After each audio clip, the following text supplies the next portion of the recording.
Hello friends, तो आइए बात करते हैं लोकसभा की 543 विधानसभा सीटों में से किसकी बनेगी सरकार। एनडीए, यूपीए, आम आदमी पार्टी में से किस पार्टी से बनेंगे अगले प्रधानमंत्री। जी हाँ, लोकसभा चुनाव के 2024 के लिए राजनीतिक दलों ने अभी से ही अपनी समीकरण की तैयारी कर ली है और लगातार तीसरी बार सत्ता में आने के बाद बीजेपी राजनीतिकार की तैयारी में जुटे हुए हैं। वहीं कांग्रेस को राहुल गांधी के नेतृत्व में निकली भारत जोड़ो यात्रा में सफलता मिलने के बाद थोड़ी उम्मीद है और इस जनता सर्वे में आपको बताएंगे कि 2024 के अंदर आम चुनाव में किसकी बनेगी सरकार। और अगर सर्वे की माने तो और जनता के पूछे जाने वाले सवालों से और उनके जवाबों से यह पता चलता है कि फिर से नरेंद्र मोदी की सरकार बनती दिख रही है। और इन तमाम बातों के बीच कांग्रेस के वोटर शेयर का इजाफा भी दर्ज किया गया है और भारत जोड़ो यात्रा के बाद कांग्रेस की सीटों पर थोड़ी बढ़ोतरी देखी गई है। हालांकि मोदी सरकार पर, मोदी जी पर इसका कोई फर्क नहीं पड़ने वाला है, उनकी लोकप्रियता ऐसी बनी रहेगी। और वहीं इस सर्वे में सबसे ज्यादा नुकसान अन्य को होता दिख रहा है। साल 2022 में अन्य के खाते में 120 सीटें थी, जो साल 2023 के अंदर सर्वे में 92 सीटें दिख गई है। उनके 28 सीटों का नुकसान हुआ है और इसका फायदा कांग्रेस को दिखाई दे रहा है सीधे तौर पर। तो चलिए फिर बात करते हैं कि लोकसभा में 543 सीटों पर किसकी बन रही है सरकार।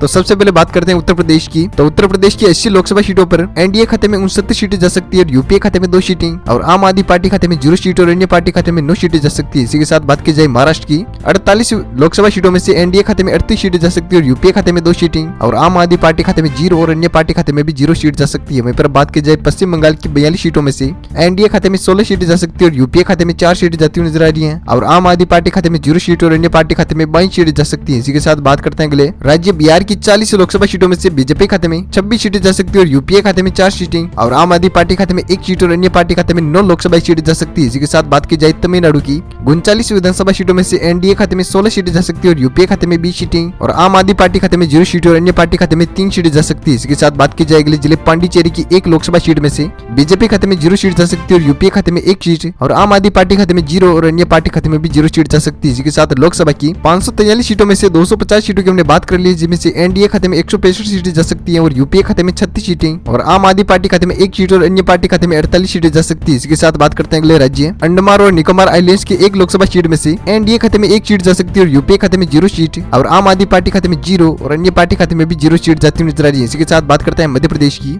29 लोकसभा सीटों में से बीजेपी खाते में 25 सीटें जा सकती है और यूपीए खाते में 3 सीटें और आम आदमी पार्टी खाते में 0 सीट और अन्य पार्टी खाते में 1 लोकसभा सीट जा सकती है। इसके साथ बात करते हैं कर्नाटक की 28 लोकसभा सीटों में से एनडीए खाते में 21 सीटें जा सकती है और यूपीए खाते में 5 सीटें और आम आदमी पार्टी खाते में 0 सीट और अन्य पार्टी खाते में 2 सीटें जा सकती है। इसके साथ हमने बात कर ली है लोकसभा की 543 सीटों में से 308 सीटों की तो बीजेपी खाते में 212 विधानसभा सीटें जा सकती है और यूपीए खाते में 44 सीटें और आम आदमी पार्टी खाते में 1 सीट और अन्य पार्टी खाते में 51 सीटें जा सकती है। इसके साथ बात करते हैं अगले राज्य के बारे में। तो अगला राज्य है त्रिपुरा। त्रिपुरा की 2 लोकसभा सीटों में से यूपीए खाते में 0 सीट जा सकती है और एनडीए खाते में 2 सीटें और आम आदमी पार्टी खाते में 0 सीट और अन्य पार्टी खाते में भी 0 सीट का सामना करना पड़ सकता है। वहीं पर बात करते हैं अगले जिले गोवा की 2 विधानसभा सीटों में से बीजेपी खाते में 2 सीट जा सकती है और यूपीए खाते में 0 और आम आदमी पार्टी खाते में भी 0 सीट और अन्य पार्टी खाते में भी 0 सीट का सामना करना पड़ सकता है। वहीं पर बात करते हैं अगले राज्य गुजरात की 26 लोकसभा सीटों में से बीजेपी खाते में 26 की 26 सीटें जा सकती है और यूपीए खाते में 0 सीट और आम आदमी पार्टी खाते में 0 और अन्य पार्टी खाते में भी 0 सीट जा सकती है। इसी के साथ हमने बात कर ली है लोकसभा की 543 सीटों में से 338 सीटों की तो बीजेपी खाते में 242 सीटें जा सकती है और यूपीए खाते में 44 सीटें और आम आदमी पार्टी खाते में 1 सीट और अन्य पार्टी खाते में 51 सीटें जा सकती है। इसी के साथ बात करते हैं अगले राज्य उत्तराखंड की 5 लोकसभा सीटों में से बीजेपी खाते में 5 सीटें जा सकती है और यूपीए खाते में 0 सीट और आम आदमी पार्टी खाते में भी 0 और अन्य पार्टी खाते में भी 0 सीट जा सकती है। इसी के साथ बात करते हैं अगले राज्य नागालैंड की 1 लोकसभा सीट में से एनडीए खाते में 1 सीट जाती हुई नजर आ रही है, साथ ही यूपीए खाते में 0 सीट और आम आदमी पार्टी खाते में भी 0 और अन्य पार्टी खाते में भी 0 सीट जा सकती है। इसी के साथ बात करते हैं दमन और दीव की 1 लोकसभा सीट में से बीजेपी खाते में 1 सीट जा सकती है और यूपीए खाते में 0 सीट और आम आदमी पार्टी खाते में भी 0 और अन्य पार्टी खाते में भी 0 सीट जा सकती है। इसी के साथ हमने बात कर ली है लोकसभा की 543 सीटों में से 349 सीटों की तो बीजेपी खाते में 252 सीटें जा सकती है और यूपीए खाते में 45 सीटें और आम आदमी पार्टी खाते में 1 सीट और अन्य पार्टी खाते में 51 सीटें जा सकती है। इसी के साथ बात करते हैं अगले राज्य चंडीगढ़ की 1 लोकसभा सीट में से बीजेपी खाते में 1 सीट जा सकती है, बाकी यूपीए, आम आदमी और अन्य पार्टी खाते में 0 सीट जा सकती है। वहीं पर बात करते हैं अगले जिले अगले राज्य केरल की 20 लोकसभा सीटों में से बीजेपी खाते में 3 सीटें जा सकती है और यूपीए खाते में 13 सीटें और आम आदमी पार्टी खाते में भी 2 सीटें और अन्य पार्टी खाते में भी 2 सीटें जा सकती है। इसके साथ बात की जाए अगले राज्य मेघालय की 2 लोकसभा सीटों में से बीजेपी खाते में 2 सीट जा सकती है और यूपीए खाते में 0 सीट और आम आदमी पार्टी खाते में भी 0 और अन्य पार्टी खाते में भी 0 सीट जा सकती है। इसके साथ बात की जाए कि लोकसभा की 543 सीटों में से 372 सीटों की हमने बात कर ली, है, जिनमें से बीजेपी खाते में 258 सीटें जा सकती है और यूपीए खाते में 58 सीटें और आम आदमी पार्टी खाते में 3 सीट और अन्य पार्टी खाते में 53 सीटें जा सकती है। इसी के साथ बात करते हैं अगले राज्य मणिपुर की 2 लोकसभा सीटों में से बीजेपी खाते में 2 सीटें जा सकती है और यूपीए खाते में भी 0 सीट और आम आदमी पार्टी खाते में 0 और अन्य पार्टी खाते में भी 0 सीटें जा सकती है। इसी के साथ बात करते हैं आंध्र प्रदेश की 25 लोकसभा सीटों में से बीजेपी खाते में 11 सीटें जा सकती है और यूपीए खाते में 0 सीट और आम आदमी पार्टी खाते में 0 और अन्य पार्टी खाते में 14 लोकसभा सीटें जा सकती है। इसी के साथ बात करते हैं राजस्थान की 25 लोकसभा सीटों में से बीजेपी खाते में 3 सीटें जा सकती है और यूपीए खाते में 1 सीट और आम आदमी पार्टी खाते में 0 सीट और अन्य पार्टी खाते में 1 लोकसभा सीट जाती हुई नजर आ रही है। इसी के साथ बात करते हैं लोकसभा की 543 सीटों में से 464 सीटों की चर्चा हो चुकी है, जिसमें से एनडीए खाते में 294 सीटें जा सकती है और यूपीए खाते में 59 सीटें और आम आदमी पार्टी खाते में 3 सीटें और अन्य पार्टी खाते में 68 लोकसभा सीटें जाती हुई नजर आ रही है। इसी के साथ बात करते हैं अगले राज्य सिक्किम की 1 लोकसभा सीट में से एक सीट यूपीए खाते में जा सकती है और एनडीए खाते में 0 सीट जाती हुई नजर आ रही है। साथ ही अन्य पार्टी खाते में भी 0 और आम आदमी पार्टी खाते में भी 0 सीट जा सकती है। इसी के साथ चर्चा करते हैं अरुणाचल प्रदेश की 2 लोकसभा सीटों में से बीजेपी खाते में 1 सीट जा सकती है और यूपीए खाते में भी 1 सीट और आम आदमी पार्टी खाते में 0 और अन्य पार्टी खाते में भी 0 सीट जा सकती है। वहीं पर बात करते हैं अगले राज्य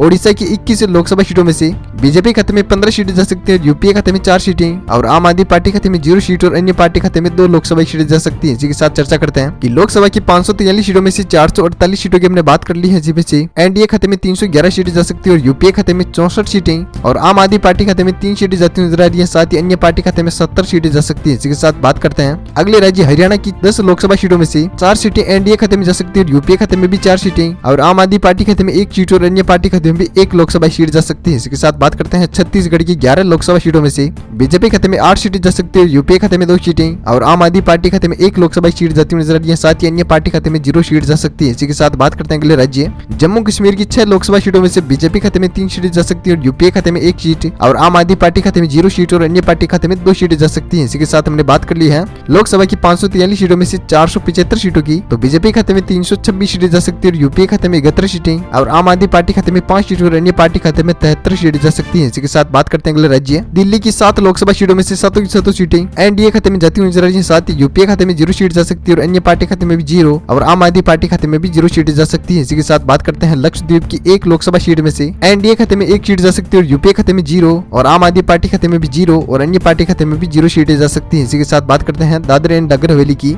1 लोकसभा सीट में से बीजेपी खाते में 0 सीट जा सकती है और यूपीए खाते में 1 सीट और आम आदमी पार्टी खाते में 0 और अन्य पार्टी खाते में भी 0 सीटें जा सकती है। इसी के साथ बात करते हैं अगले राज्य की पंजाब की 13 लोकसभा सीटों में से बीजेपी खाते में 2 सीटें जा सकती है, यूपीए खाते में 3 सीटें और आम आदमी पार्टी खाते में 6 सीटें और अन्य पार्टी खाते में 2 लोकसभा सीटें जा सकती है। इसी के साथ बात करते हैं झारखंड की 14 लोकसभा सीटों में से बीजेपी खाते में 10 सीटें जा सकती है, यूपीए खाते में 2 सीटें और आम आदमी पार्टी खाते में 1 सीट और अन्य पार्टी खाते में भी 1 सीट जाती नजर आ रही है। इसी के साथ बात करते हैं मिजोरम की 1 लोकसभा सीट में से 1 सीट यूपीए खाते में जा सकती है और एनडीए खाते में 0 सीट और अन्य पार्टी खाते में भी 0 और आम आदमी पार्टी खाते में भी 0 सीट जा सकती है। वहीं पर बात करते हैं असम की 14 लोकसभा सीटों में से बीजेपी खाते में 13 सीट जा सकती है और यूपीए खाते में 1 सीट और आम आदमी पार्टी खाते में 0 और अन्य पार्टी खाते में भी 0 सीट जा सकती है। वहीं पर बात करते हैं लास्ट फाइनल तेलंगाना राज्य की 17 लोकसभा सीटों में से बीजेपी खाते में 7 सीटें जा सकती है, यूपीए खाते में 2 सीटें और आम आदमी पार्टी खाते में 0 और अन्य पार्टी खाते में 8 लोकसभा सीटें जा सकती है। इसी के साथ अगले 2024 आम चुनाव का ओपिनियन पोल आपके सामने जनता सर्वे प्रस्तुत कर दिया हमने। तो 543 सीटों में से बीजेपी खाते में 367 सीटें जा सकती है और यूपीए खाते में 80 सीटें और आम आदमी पार्टी खाते में 12 लोकसभा सीटें और अन्य पार्टी खाते में 84 सीटें जा सकती है। इसी के साथ वीडियो को शेयर कीजिए अपने दोस्तों के साथ फेसबुक और व्हाट्सएप पर और लाइक कीजिएगा और ELS न्यूज चैनल को अभी तक आपने सब्सक्राइब नहीं किया है तो वीडियो के नीचे लाल बटन इस पर क्लिक कीजिए, चैनल को फटाफट से सब्सक्राइब करके बेल आइकन जरूर दबाएगा ताकि हर ताजा खबर आपको मिलती रहे इसी तरह अपने फोन पर। तब तक के लिए thank you, take care, good bye, ginger Bharat, वंदे मातरम, जय किसान, जय श्री राम।